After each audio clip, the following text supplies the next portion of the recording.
This is a topic that just came to my head, and I wanted to talk about it. Texting, etiquette, power dynamics.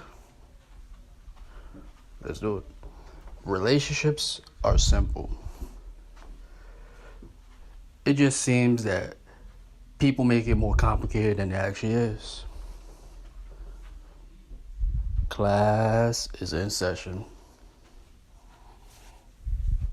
Something I noticed about texting a long time ago is texting isn't even about texting.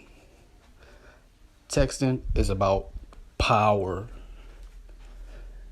It's about who is going to manipulate the next person into texting first.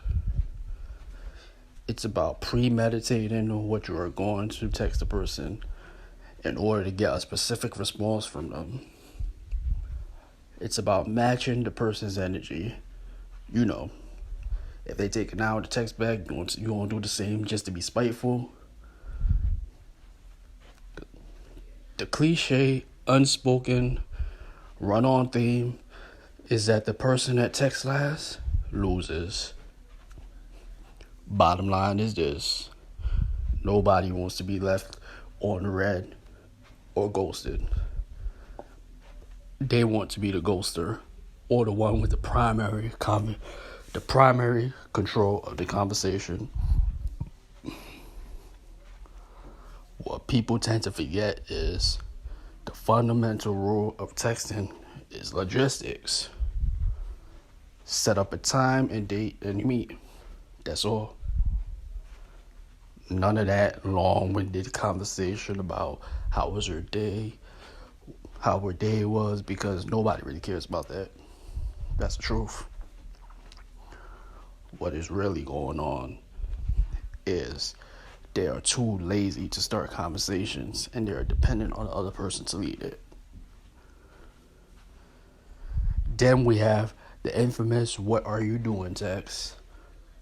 It usually means two things: come over, or I'm bored and got nothing else to say, so let me kill time until I find something else to do. You know what I mean. Now, there's a secret about texting few people know. You cannot create attraction through text messages. Let me repeat myself. You cannot create attraction through text messages. Either the attraction is there beforehand or it's not. No amount of texting and getting to know one another will replace the physical interaction people can have with one another in person. You cannot replace body language, touch, the vibe, energy, and overall the presence of a person with texting or even FaceTime for that matter. This is usually the common theme on these online dating apps. The typical phrase you always hear is, let's get to know each other before meeting. No matter how much you get to know each other, you will never truly know the person until you are physically in the presence of that person. You could get to know that person for a month and they still could be a serial killer for all you know. All talking and getting to know each other for months could easily be replaced with a 1-hour conversation in person. Then sometimes it's not even about the power dynamics. Well, it is, but this other method is more direct. This is one that many people don't like to admit.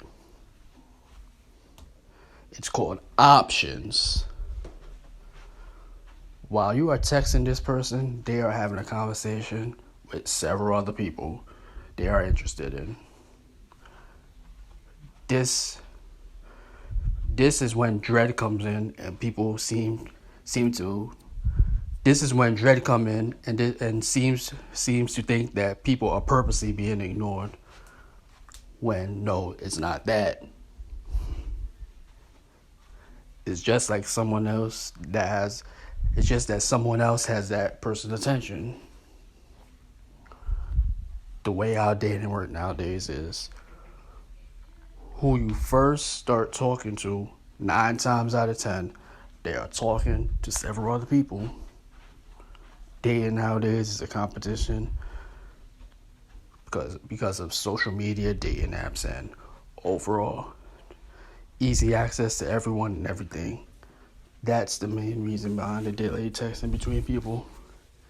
Either that or this was never interested in you and was breadcrumbing you, as they would say. But to summarize this, get straight to the point, set up a date, meet the person, and you don't even have to worry about all this, about who texts first and delayed BS. This is how you gain power through text messaging. Once you put it out there, then it's up to the next person to put their foot forward and show their cards. As long as you is being true to yourself and your intentions, you don't have nothing to worry about. You always have the power when it comes to this. With that being said, like, subscribe, peace out.